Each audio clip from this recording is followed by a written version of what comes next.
Hello from the San Diego County Bar Association in San Diego, California. I'm Laurence Colletti. I'm Adriana Linares. And we're on the road with Legal Talk Network.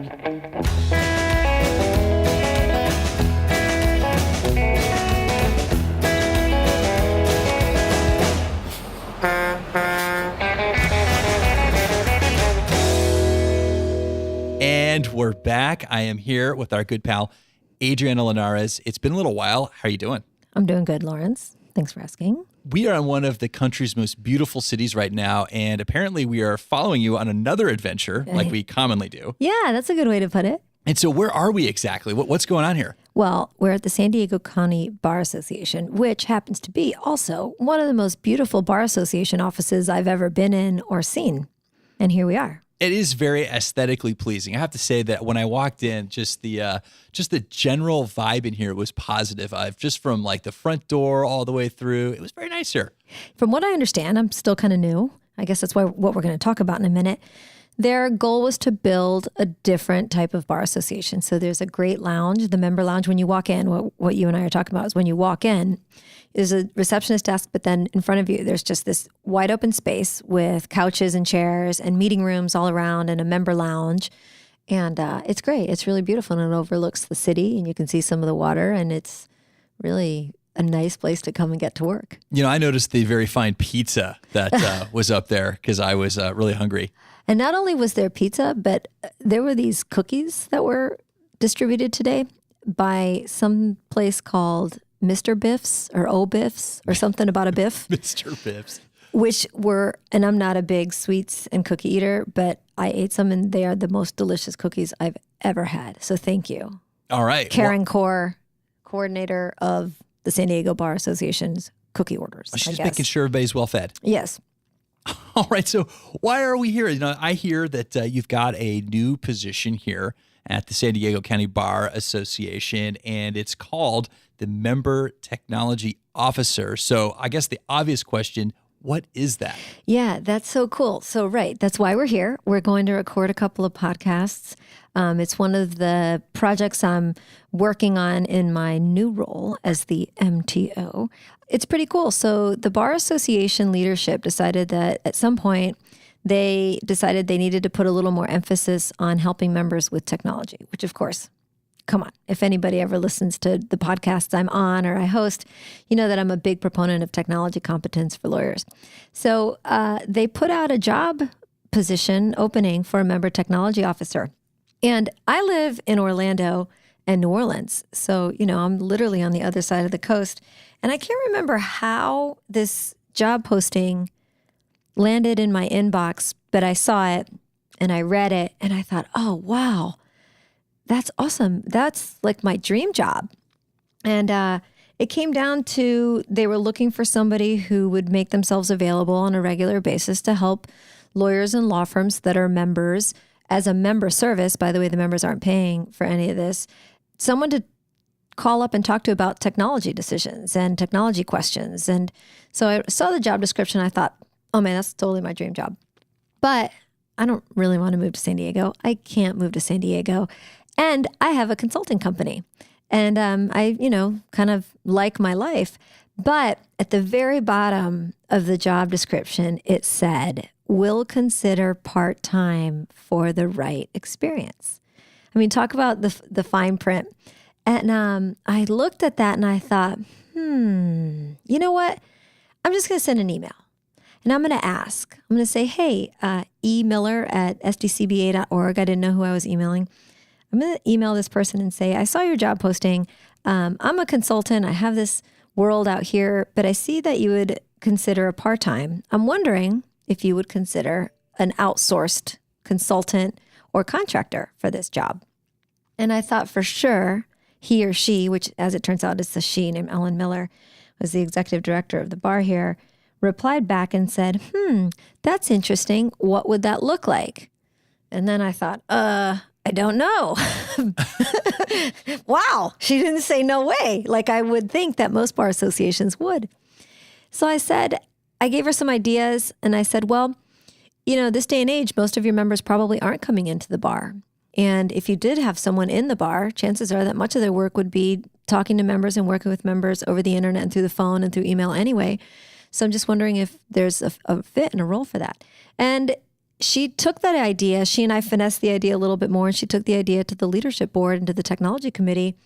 And they had me come in for an interview with everyone else that applied for the job. And much to their credit, as just a bar association that's thinking about outside the box and being innovative, they said, yes, let's do it. So I am pretty much part-time here, about half-time. I still have my whole other world, but I do come to San Diego as part of my arrangement 1 week out of the month where I'm here on site, meeting with members, doing things like this, working on projects. And then the other 3 weeks out of the month, I get to work remotely. And we've set up a resource center where members can chat with me or make appointments at any time during the weeks when I'm not here, or come meet me in person. Did you reveal to them that you're a technology diva? No. I didn't want to, I didn't want them to think I was overqualified. No, I'm just kidding. Well, that's great. I mean, as you know, we have kind of a similar work remote model. It actually allows me to live out here full time, right, which I absolutely love, living in San Diego. Beautiful city. But it's just amazing, just the work environment that we have access to. Why can't you be anywhere working and talking to people and helping them run better practices through technology, across state lines? So for me, this is a no-brainer. And I've, of course, had conversations just like this with other bar associations that have said, no, you have to move to insert name of capital city in a really remote place where nobody would ever really want to live. And it never worked out. So like I said, I think this is an innovative bar, and that's one of the reasons they created this position, and they want to really do things differently. So I appreciate the opportunity, and I've been here now since I started in May and started coming in once a week, June, July, and August. But really, it was August when we started putting out there that I was available and making it known, because I was doing a lot of back-end work, building a resource center at sdcba.org/law and tech. It's all spelled out, law and tech. And it's a resource center for members, but it's for anybody really. And right now it's just has some curated content on there, some original content. We're going to keep adding to it and hoping that maybe with some interest, maybe there's going to be a podcast. So that's why we're starting with these episodes on the road and see what sort of interest we get. So I'm pretty excited about it. Well, I know you have technology in your title, but I would imagine it's a little bit more than just the technology component. So what do you help the members with? It's really not very different than the typical consulting I've been doing for 15 years, 20 years in helping lawyers figure out how to use technology better. And so far, honestly, the questions that have come in with members, from members, and by members have been the same questions that lawyers are struggling with every day right now. What is Office 365? What are the cloud-based services that I can and I should use? I've been thinking about a Mac. Can I run my practice on a Mac? Trying to be more remote. Traffic in California can be kind of heavy. How can I run my practice a little more mobile friendly? So much of my work so far has really just been talking to lawyers about options and choices, pointing them in the direction of member benefits, like some Clio, Ruby, Receptionist, and LawPay are 3 of the member benefits. So it's easy for me to say, well, take a look at Clio. But by the way, Clio has some competitors and they're really good too. So make sure you take a look at those. I had today actually a funny situation where there's a solo practitioner who has an assistant, but the solo practitioner couldn't come, and he sent his assistant, who's a young guy. Interesting. Yeah. He's like, he didn't want to miss the appointment. So he sent the... Actually makes a lot of sense. Right. Like, why not come? So he sends the assistant in, which is a really funny conversation because now it's not the actual lawyer I'm talking to, right? It's his assistant who probably a little more frankly discusses the issues that they're having. And they're nothing new and nothing weird. It's really just, I have a growing, small solo practice. How can I use technology to be more organized and more streamlined? So those are the types of things really for members. I'm also organizing we have Tech Tuesday. Every Tuesday is known as Tech Tuesday here at the bar, where we put an emphasis on technology. So there are bar bites, which is just a quick tip that goes out on the website. There are blog posts and seminars and webinars that we're planning over the next year. So does Tech Tuesday compete with Taco Tuesday? They go hand in hand, as Taco Tuesday and Tech Tuesday should. Excellent. Excellent. That will definitely draw a crowd.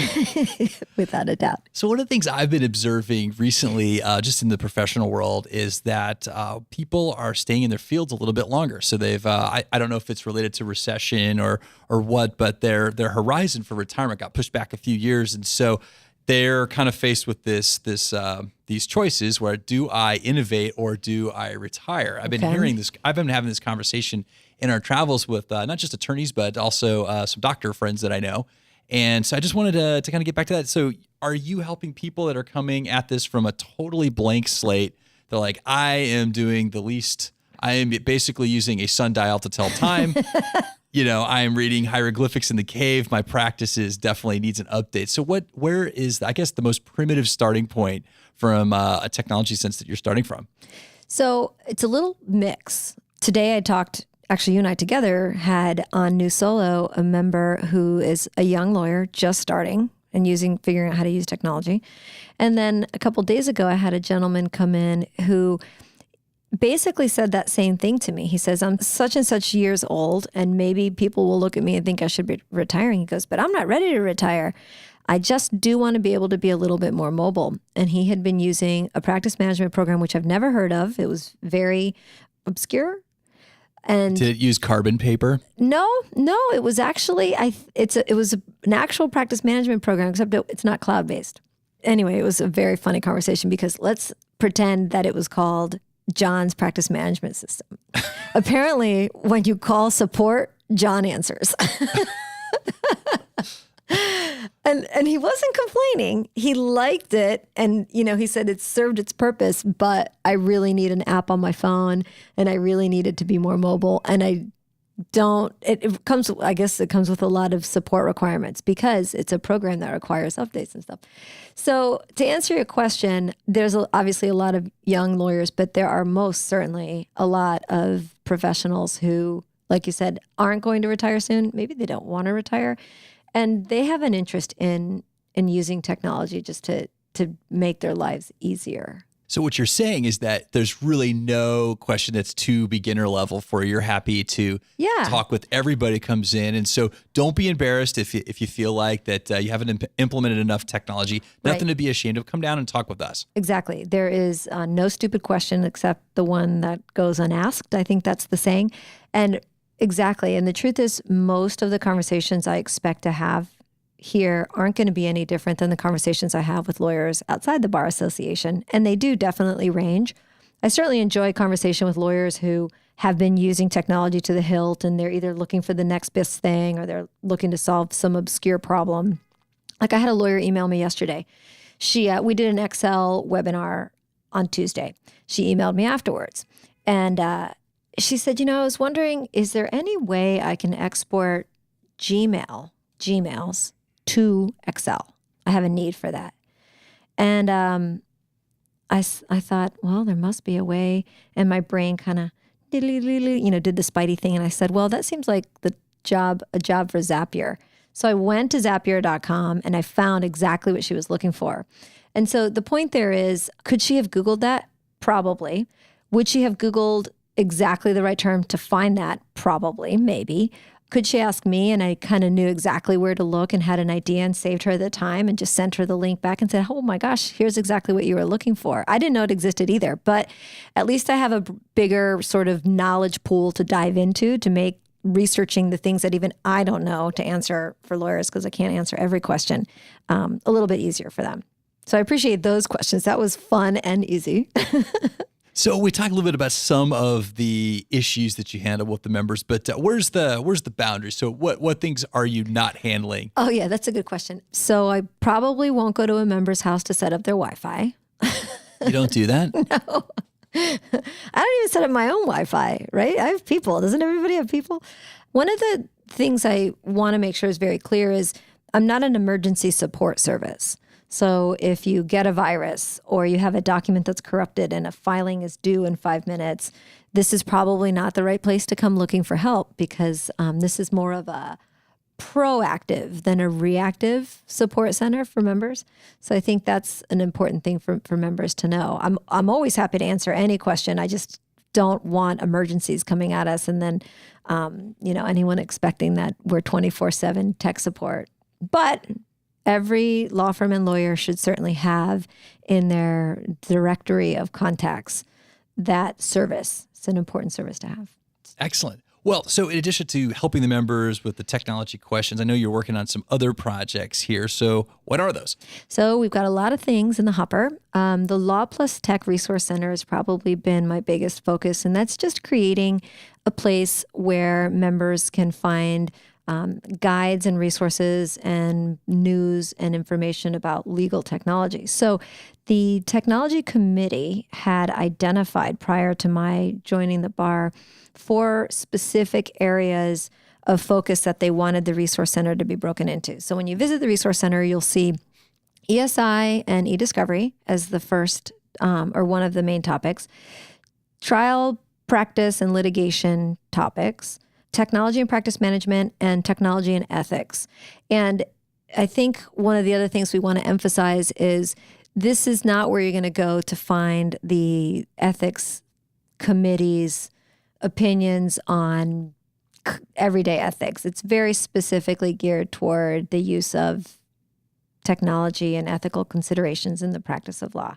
Same with practice management for me. So we have Blog 401 through the bar, which has a lot of practice management tips, but Law Plus Tech is really going to focus on the technology side of practice management, which is fun. And so this is a website area, right? Yeah, that's sdcba.org/law and tech. And did I see a chat bot that looks like you? Yeah, except it's not a bot. It's like really me. So part of my arrangement with the bar, of course, is that I'm available during the week remotely. So right now the hours are Tuesday, Wednesday, and Thursday from, now I have to do a time shift, from 9 a.m. Pacific to 3 p.m. Pacific. Typically online, Monday, Tuesdays, and Wednesdays. And if they visit that site, you'll see a little chat at the bottom. Hey, I'm Adriana. I'm here to help. And they can always set up an appointment. There's also a link on there to see my calendar and hop on the calendar and make an appointment for a remote conference or get to see me when I'm in the office, usually the first week of every month.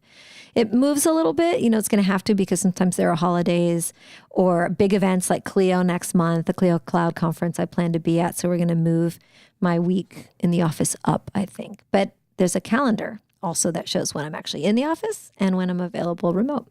Does anybody ever prank you on the text app there? No. So they don't ask you if the resource center is running and then, you Right. say, well, yeah, absolutely it is. And they say, well, why don't you go catch it? Not yet, but thanks for giving them all the idea. Well, it sounds great. So another question for you. Now that you've got some connections here in California, and it seems like the responsibilities are growing, and you're making some headway. Are you going to move to San Diego? I don't have any plans to move to San Diego permanently right now, but I love coming here. One of the reasons I decided to really pursue this is my brother lives here. And you're here, Laurence, one of my best friends. That is true. That's true. Yeah, so I have good occasion to come here on a regular basis and visit, see my brother, but I definitely enjoy coming here. And one of the cool things I've done is I've been staying in different parts of the city. So I've stayed in North Park, I stayed in South Park. This week I'm at Shelter Island. So I'm really getting to know different parts of the city. I stayed at downtown last time, a couple times ago. And it's really lovely. It is a beautiful city. I don't understand why it's so cloudy because everybody talks about the weather in California. And I've seen a lot of clouds while I'm here, people. But it's beautiful. And I love the people at this bar. I work with a lot of bar associations, either peripherally or planning events and all over the country. This is a really good bar. All right. Well, before we close it down, I have just one more question for you. If people want to reach out to you, and obviously you gave a little information for the website, how can they find you? Sure. Definitely. SDCBA.org/law and tech is a great place to contact me. But my email here is MTO, Member Technology Officer at SDCBA.org. And I still have Twitter under my own personal handle, which is Adriana L on Twitter. And I think those are the best ways to get a hold of me. Excellent. Well, we've reached the end of the road for today's episode, but I want to thank our guest host, Adriana Linares, for joining us today. And also I want to thank our listeners for tuning in. If you like what you heard today, please find us and rate us in Apple Podcasts. We'll see you next time for another episode of On the Road with Legal Talk Network. If you'd like more information about what you've heard today, please visit LegalTalkNetwork.com. Subscribe via iTunes and RSS. Find us on Twitter and Facebook, or download our free Legal Talk Network app in Google Play and iTunes. The views expressed by the participants of this program are their own and do not represent the views of, nor are they endorsed by, Legal Talk Network, its officers, directors, employees, agents, representatives, shareholders, and subsidiaries. None of the content should be considered legal advice. As always, consult a lawyer.